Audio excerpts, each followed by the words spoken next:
3, 2, 1.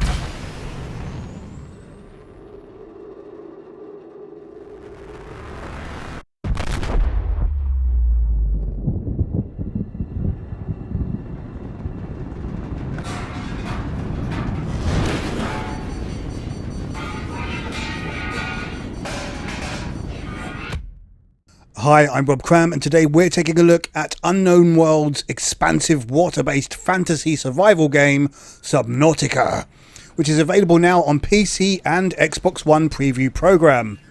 To be clear, the game is still in development, although it has been since the end of 2014, as Unknown Worlds constantly update the game with new features. So, considering how long the game has been available, it's quite feasible to review at this juncture. From the offset, players can choose between three main modes of play, which includes the core survival mode, a less stressful freedom mode where the survival element is removed, and a creative mode where anything goes. It's recommended to start with the freedom mode, which acts as a non-threatening way to learn the basics before tackling the much less forgiving survival. Once the game starts, players are thrust into an escape pod following the crashing of their spaceship, the Aurora, into the murky alien waters, leaking radiation in the process. There's little fanfare and not really much of a story, and much like Minecraft, you're left to fend for yourself by way of discovery, or sneaking looking at the internet for pointers if you so choose. But be warned, doing so would be spoiling a great part of the game's premise, so it's advisable to refrain. Once you've found your feet, the onus in survival mode is to keep your health maintained, be well fed and thirst quenched by gathering resources and crafting equipment so you can improve your chances of survival. There's the dangers of running out of air if venturing too deep in the waters, or being eaten or attacked by other creatures who dwell in the waters as well. In freedom mode, all you need to worry about is your health and oxygen levels when diving.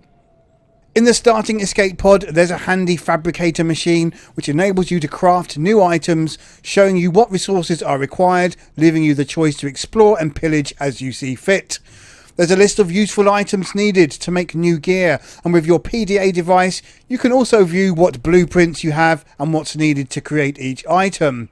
It's fairly straightforward as you discover plentiful supplies of common items the more you take to the waters, but learn quickly that more in-depth exploration is required for rarer items.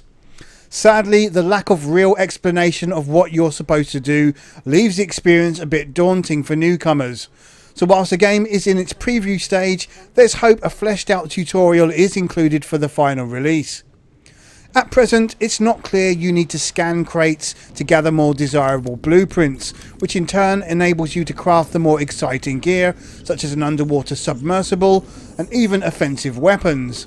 It's also not clear that a major starting objective is to craft an item which allows you to construct and build your own underwater bases. In fact, aside from simply exploring the varied themed biomes, a goal to build a base is something easily obtainable and an objective to work towards if you're left wondering what you're supposed to do. After many hours of finding parts and then the resources to build and construct, you've got quite a number of options to make a pleasant home for yourself outside of the starting escape pod. You can start off with pretty basic designs using a simple room before expanding to more lush living quarters. With quite a bit of time investment, you can turn your home into quite the luxurious paradise, which is engrossing as you see it develop and rewarding once it's complete. In the face of no real story, this is very much an end goal if you're looking for one, aside from finding and crafting all of the items. Looking at the graphics, and Subnautica offers some fantastic visuals with great variety across its biomes with varied underwater landscapes, swaying fauna and menacing life forms. There's some excellent attention to detail as you explore. It's a fantasy game at heart though, but this works in the game's favour and keeps it more interesting as a result. The visuals provide a grand job of making you feel like an underwater adventurer, with some great water effects and sense of scale, and that's what counts here. A day and night cycle also gives the game a more vibrant flavour, and when you see the changes in light impacting your visibility below the surface, it aids the gameplay quite a bit, especially when you're forced to whip out a flashlight to see where you're going, or put off an excursion until day breaks. Audio is quite sparse, but on occasion kicks in with some excellent ambient music, which works wonders with the watery theme. There's a slew of spot sound effects as well, which act as suitable warnings of dangerous creatures lurking about. Subnautica also has VR support for the Oculus Rift or HTC Vive, and having spent plentiful hours playing in VR is undoubtedly the best way to experience the game by far. The fact that both head-mounted displays feel like you're wearing goggles in the first place makes it all the more immersive. Being able to look around 360 degrees fully and feel the massive presence of depth is incredible, although there has to be some warning that the game's movement could induce VR motion sickness in some players, depending on how much VR experience you have. As a game to dip into to gain said VR legs, it's quite possible given the slow movement speed, but diving in for long sessions is quite feasible due to the relaxing nature of the game. It's certainly up there with the must-try VR experiences at the moment. Subnautica is a refreshing game which perhaps is only let down at present by a lack of direction for new players. For those who just want to explore, then there's enough to sink your teeth into and discover. It's the game's onus on self-discovery which acts as a major appeal, even if it's not suitable for everyone.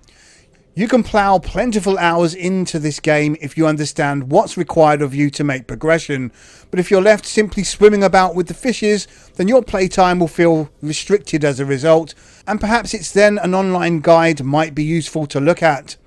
Aside from a lack of direction, the game does have its negatives, what with no gamepad support outside of VR mode, and the placement of objects being a bit fiddly at times. There are also a number of graphics glitches and performance drops, most notably on the Xbox One version, which to be frank is quite a mess at the moment and in need of some serious optimization. Subnautica already is a compelling and favourable game in its preview stage, especially in VR, and just sits right with the platform. It has still got some ways to go in terms of making a story and ironing out the creases, but with the constant updates it's looking good. As an investment today, it's worthwhile, especially considering the low price on PC. On Xbox One, not so much until more progress is made. If you're looking for some cool underwater adventuring, then Subnautica is well worth the purchase, or at least keeping an eye on until the game releases proper, although you might have to be waiting quite a long time given the game's age. Okay, I'm Rob Cram, thanks for watching.